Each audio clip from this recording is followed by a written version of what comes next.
Hello friends, તો આજે આપણે ઘઉંના લોટના પીઝા બનાવીશું. બેઝ પણ ઘરે જ બનાવીશું. તો પહેલાં એનું આપણે જે સ્ટફિંગ આવે એ રેડી કરવાનું છે. તો મેં દહીં લીધું છે, એની અંદર મેરિનેટ આપણે પનીરને કરીશું. પહેલાં તો ચીલી ફ્લેક્સ, મીઠું, લાલ મરચું, ગરમ મસાલો, ધાણા જીરું એડ કર્યું. સાથે મેં પીઝાનું સિઝનિંગ એડ કરી અને દહીંને મેં આ રીતે મિક્સ કરી દીધું બધા મસાલા સાથે. તો દહીં આપણે મોરું લેવાનું, એટલું યાદ રાખવાનું, ખાટું બિલકુલ નહીં લેવાનું. હવે પનીરને આપણે એડ કરવાનું છે અને પનીરને મેરિનેટ કરીશું. તો આ રીતે આપણે પનીરના બનાવીશું. બહુ જ મસ્ત અને એકદમ ડિફરન્ટ ટેસ્ટમાં અને ડિફરન્ટ પીઝા બનાવીશું. તો અત્યારે પીઝા મેદાના લોટના બનાવતા હોય છે, બજારથી લાવતા હોઈએ છીએ, પણ આપણે ઘરે જે ઘઉંના લોટના બેઝના બનાવીશું ને, એકદમ હેલ્ધી પીઝા બનશે. તો આ રીતે મેરિનેટ કરી રાખીશું પનીરને. હવે આ રીતે મેં સબ્જી કટ કરી લીધી છે. કેપ્સિકમ, ઓનિયન, કોર્ન, લીલા મરચાં લીધા છે, સાથે ટામેટાં લીધા છે. તો આ રીતે મેં બધી સબ્જીને કટ કરી લીધી. આ છે ને પીઝાના મેઇન ઇન્ગ્રીડિયન્ટ્સ છે. હવે પનીરને આપણે થોડા સોતે કરી લઈશું એક પેનમાં. તો આ રીતે થોડું સોતે કરી લેવાનું પનીરને. સોતે થાય ત્યાં સુધી આપણે પીઝાના લોટ પણ મેં બાંધી દીધો છે.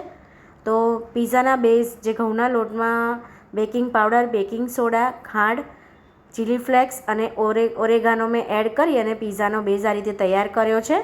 હવે આપણે એક ડીશમાં ઓઇલ લગાવી અને પીઝા બેઝને આ રીતે આપણે સ્પ્રેડ કરવાનું છે. તો થોડો જાડો જ આપણે પીઝાનો બેઝ રાખવાનો છે. તો આ રીતે મેં કરી દીધું છે. હવે ફોગથી આપણે એને કાણા પાડી લેવાના, જેથી આપણા પીઝા છે એ ફૂલશે નહીં. કેચઅપ એડ કરીશું, સાથે મેયોનીઝ એડ કરીશું.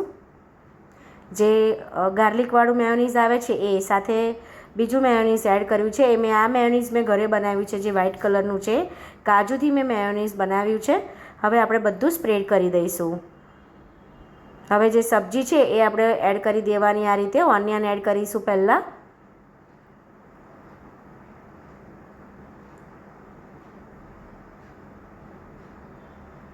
સાથે ટમાટર એડ કરી દઈશું. તો આ રીતે આપણે એને સ્પ્રેડ કરી દેવાના છે. કેપ્સિકમ એડ કરીશું લુક્સમાં. તો બહુ જ મસ્ત લાગે છે, ખાવામાં એટલા ટેસ્ટી લાગે છે. સાથે લીલા મરચાં મેં એડ કર્યા, તો તમે એને સ્કીપ પણ કરી શકો છો. સાથે કોર્ન એટલે કે મકાઈ એડ કર્યા. અને આ રીતે જે આપણે પનીરને સોતે કર્યું એ પનીર પણ એડ કરી દઈશું, મેરિનેટ કરેલું. બહુ જ અલગ ટેસ્ટ અને બહુ જ એકદમ રીચ ફ્લેવરનું આપણે આ પીઝા બનીને રેડી થયો હતો અને ટેસ્ટમાં તો બહુ જ સરસ લાગતો હતો. તો આ રીતે આપણે પીઝા ડીશમાં રેડી કર્યો છે. એની ઉપર આપણે ચીઝ ગ્રેટ કરીશું.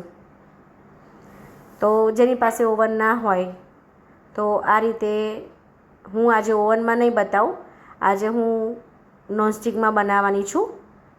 તો આ રીતે મેં ગ્રેટ કરી લીધું ચીઝને. તો પીઝામાં તો ચીઝ આગળ પડતું હોય ને તો જ ખાવામાં મજા આવે છે.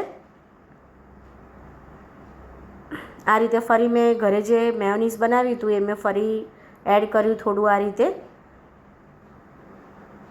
હવે મેં મીઠું પણ એડ કરી દીધું છે અને આ રીતે મેં પીઝાની ડીશને મૂકી દીધી છે.